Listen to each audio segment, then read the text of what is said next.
In the military, I'm a public affairs journalist and CO. I've been in 16 years. Initially came in the reserves, and I got excited and went active duty.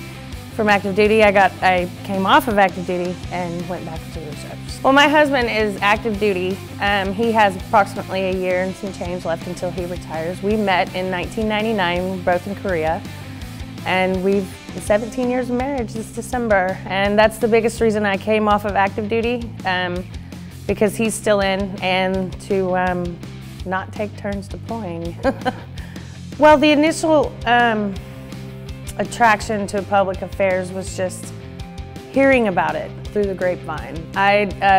Being on active duty before, I'd never really heard of public affairs specialists. I'd never seen one.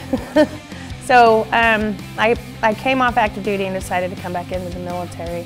Being public affairs was intriguing.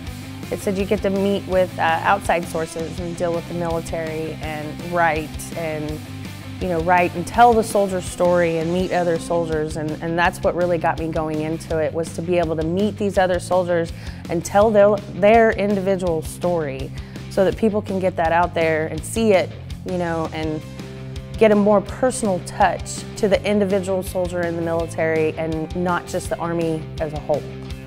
I was the photographer for a 2-star general, and just the courtesies and the things you get to see people go through and writing their stories and meeting these soldiers as we would go around and talk to them, and just being able to find out their individual story and then being able to write it and put it on paper and what brought them there and what brought them to their job, just as you discussing what brought me to my job. I want to tell their story, that's why I like my job.